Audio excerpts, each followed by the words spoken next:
Yo, hello. All right, mga kaplastic, and this is me again, Big Sue. Right back at it again with another content. At ito, may lumalabas na naman sa social media at viral na rin at the same time sa mainstream. At nababalita na po ito sa mga telebisyon at sa Facebook. At ang nangyari dito, yung running mayor na si Kerwin Espinosa ay allegedly na binaril. Wala pang malinaw na opinion kung sino ang nasa likod ng pamamaril habang nangangampanya si Mayor Roland Kerwin Espinosa. So, sabi dito sa comment, breaking, self-confessed drug lord na si tumatakbong mayor na si Kerwin Espinosa binaril habang nangangampanya sa barangay Tinagan, Albuera, Leyte. Ngayong hapon lang to, Abril Hagis 2025, mga kaplastik. So panoorin natin itong reel na to na lumalabas sa social media. Yung pusil si Mayor! Animal mo! Animal mo! Lubat na ko! Puste! Awa lagi! Nagpistong lalaki. Puste! Ay, lambing.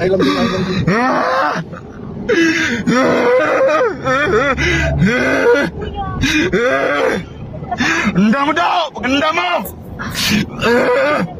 Kalaway ni Mayor! Pusit mo! Huwag mo ilain daganan! Huwag mo ilain daganan! Huwag mo ilain daganan!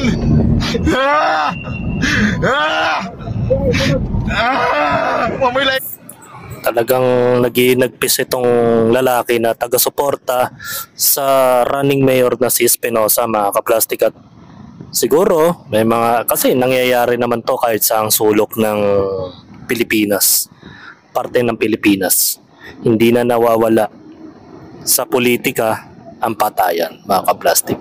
So, wala pang malinaw na impormasyon about dito sa pangyayaring ito, na kung bakit siya pinabaril, na kasagsagan ng kanyang pangangampanya, bagamat wala pang malinaw na opinion.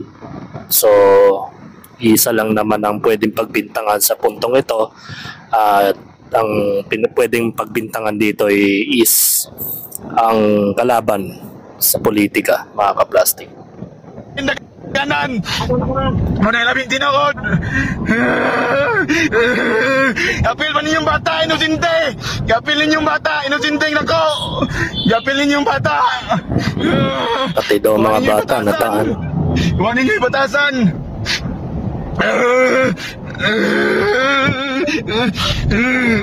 Buwak ko ni Barog, kapil ko! Dito ko sa iyong mayor!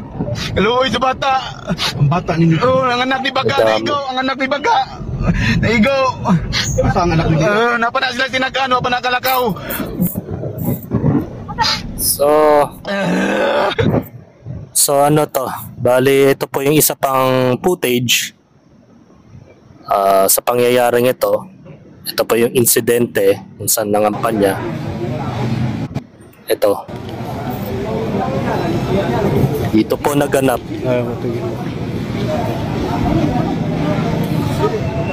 Yan. Open court eh. Talagang may possibility talagang hindi safe para sa mga tumatakbo. Diba? Uso na talagang patayan.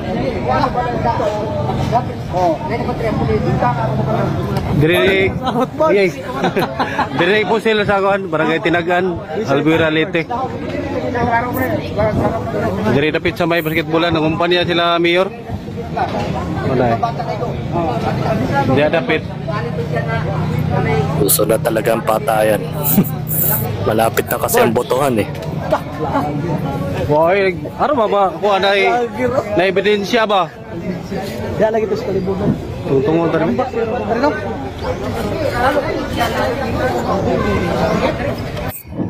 Yeah, kung mapapansin nyo mga kaplastik, open na open po yung kanilang venue.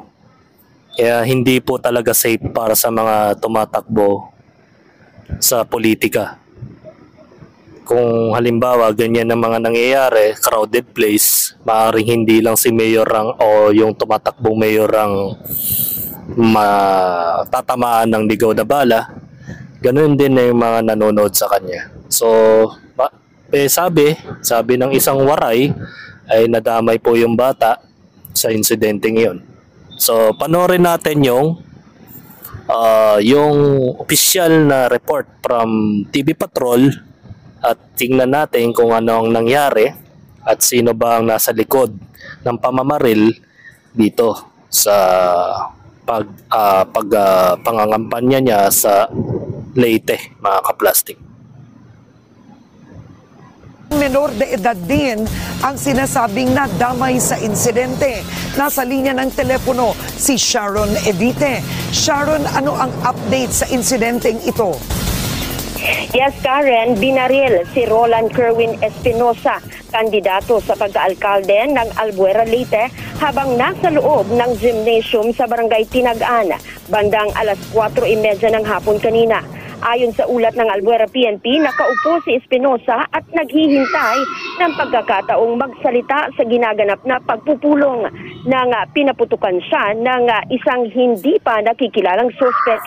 Sinasabing nagtatago sa kisame ng entablado ang armadong lalaki. Hindi pa matukoy kung anong uri ng baril ang ginamit bukod kay Espinosa. Di ba? Open crowd place, dapat may mga bouncer dyan o kaya mga security para ma-maintain yung mga ganitong klaseng pangyayari. So may mali pa rin sa mga pangyayaring ito na alam nyo na may tumatakbo o nangangampanya sa mga lugar. Mostly dapat may mga kapulisan po yan na nakapaligid sa lugar.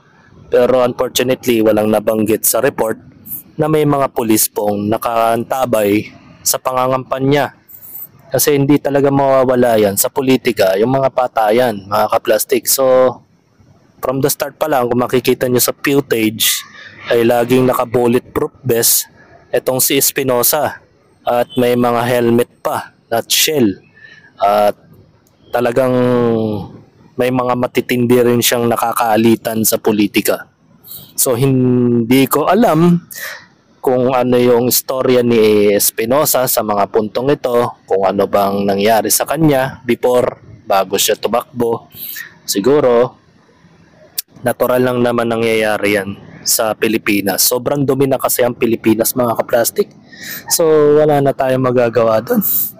Wala na talagang pag-asa na mabago pa ang bansa natin. So far, talagang kawawa. Kung laging ganito na lang ang nangyayari sa bansa natin, may namamatay, may mga nakukurakot, may nananakaw, o ano pa, so on and so forth, wala na tayong magagawa doon, bagkus ipagdasal na lang natin na sana matigil o meron pang dumating na isang tao na kaya talagang baguhin ang buong Pilipinas. Hindi lang sa salita, bagkus may gawa, mga kaplastik. So, ito. Nadamay rin sa pamamaril ang isang minor de edad na residente ng Barangay Tangas, Albuera. Sugatan din si Mariel Espinosa Marinay na tumatakbo bilang Vice Mayor. Agad na itinugo ng mga biktima sa pinakamalapit na ospital gamit ang pribadong sasakyan ni Espinosa. Hindi pa matiyak ngayon ang kondisyon ni Espinosa.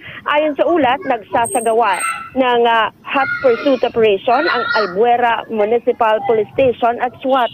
Nagtayo na rin ng checkpoint sa iba't ibang lugar para mahuli ang sospek. Sa ngayon, hindi pa rin malinaw kung ano ang motibo sa likod ng insidente habang patuloy ang simple lang. Diba? Eleksyon. Kahit saan ka naman magpunta, may nangyayaring ganito. Diba, may recent content ako about dun sa napatay din na isang kongresista na binaril somewhere in province din. Diba? Na talagang uso na talaga ngayon yan hanggang election period. Na talagang hindi na talaga maganda. Sobrang dumi na talaga ang sistema dito sa Pilipinas. Kapag hindi nila kaya ang kalaban, dadaanin nila sa santong patayan. Diba? So wala nang talagang pagbabago. Ang layunin lang naman ng mga taong pumapatay ng kapwa politiko ay ma-maintain nila yung mga yaman at kapangyarihan nila doon. At bagkos ay wala silang intensyon na pagandahin o pabaguhin pa ang kanilang mga lugar na kinasasakupan, na mapabago o mapaganda ang kinabukasan ng mga bawat mamamayan dyan, yun, nagre-resulta sa matinding korupsyon at pagnanakaw. At wala na talagang pag-asang mabago tong bansa natin. Kahiya-hiya. Nakakasuka ang Pilipinas. Kung maaari nga lang, yurakan itong bansa natin. Handa akong yurakan to. Sobrang dumi na kasi. Hindi na talaga maganda nakikita natin. Wala nang nangyayaring pagbabago. Tumanda lahat-lahat na mga henerasyon. Hanggang ngayon, mataas pa rin ang bilihin. Wala pa rin nagagawang matino ang ating mga naluluklok na politiko sa kanilang mga pwesto.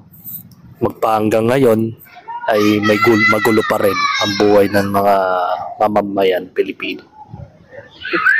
Investigasyon. Si Espinosa ay naging kontrobersyal noon dahil sa pagkakadawit sa giyera kontra droga ng dating administrasyong Duterte. Balik sa inyo, Karen. Sharon, Parang sinasabi na naman ng ABS-CBN News na sinisisi nyo kay Duterte ang pangyayaring ito, mga kaplastik. So, sabihin na natin, let's say na meron siyang allegation against war on drugs. Itong si Kerwin Espinosa, mga kaplastik. So, sino bang pwedeng sisihin sa mga puntong ito? Bakit si Duterte na naman ang nababanggit ng media? Diba? Parang pinalalabas ninyo si Duterte ang magpapapatay sa taong to. Bakit? Si Duterte lang ba ang may pwedeng maging kaaway niya sa politika, mga kaplastik? So, ang pangit, di ba? Ang media talaga is bias, mga kaplastik. So, dahil sa report na ito, basahin natin yung comment, mga kaplastik. Drug lord tapos nakakandidato pagka-mayor, only in the Philippines. Kalokohan na yan pag nanalo pa yan. Ganun talaga nasa Pilipinas tayo si Kibuloy nga, ng rape tumakbong senador Pumalag ba ang mga Pilipino? Wala. May celebrity ngang walang alam sa pagiging senador, bibigyan lang niya na ng jacket, pero may karapatan tumakbo. Dahil nadadaan sa influensya, mga kaplastik. Diba? Drug lord. Tumatakbong kandidato ng mayor sa Leyte, no? Ang kalalabasan niyan kay Duterte naman nila ibibintang yan. Kalakaran talaga ng Pinas bulok. Saan ka pa nakakakita ng drug addict tatakbo pang mayor? Saan ka nakakita? Sa Pilipinas lang. May rapist na pastor, tumakbo ng senador. Only in the Philippines. May celebrity na walang alam sa batas, tumakbo ng senador. Only in the Philippines, mga kaplastik. Lahat. Basta may pera. Ganun lang naman dito sa Pilipinas, mga kaplastik. As long as you have a huge profit, a huge money, na malaking pera, na kaya mong bilhin lahat, pati buhay ng mga mamamayang Pilipino, kaya mo tumakbo without a degree bilang isang abogado. Let's say, sumikat ka dahil sa social media, gumawa ka ng clout, kalaunan, tingnan mo si Diwata, tumakbo sa kanilang konseho. Wala namang alam yun. Pero bakit hinayaan nilang tumakbo? Ganun na lang talaga ang kalakaran sa Pilipinas. Sobrang basura na. Only in the Philippines, addict nga magnanakaw pa, elected pa pagkapangulo. Sino ba tinutukoy nito? Si Espinosa ang topic natin, pangulo. Magiging witness kasi yan sa ICC court, kaya gustong patahimikin. Di ko alam. Drug lord nakalaya, tatakbo pang mayor on in the Philippines. Alos lahat. Bakit pinababayaan ng COMELEC na tumakbo yan? Naghanap na naman ng shabu sa Leyte, Pilipinas nga talaga. Leyte lang ba? Buong Pilipinas po yun. Bakit kasi nakalabas to Ang daming ebidensya nito. Walang ebidensya sa Pilipinas mga kaplastik. As long as na may impluensya kang tao at marami kang koneksyon, walang kwenta yung ebidensya. Sabi ko nga sa inyo, di ba, sa recent video ko about dun sa INC na hinuli sa Amerika. Di ba? Buti pa nga sa Amerika Walang impluensya dun. Dito, wala Nadadaan sa impluensya, nakakatakbo, hindi nakukulong, kinakampiyan pa ang mga kriminal na mga tulad ni Espinosa, mga kaplastik. Sayang buhay pa sa Pilipinas ka lang makakita ng drug lord pero pinapayagan pa rin mamulitika.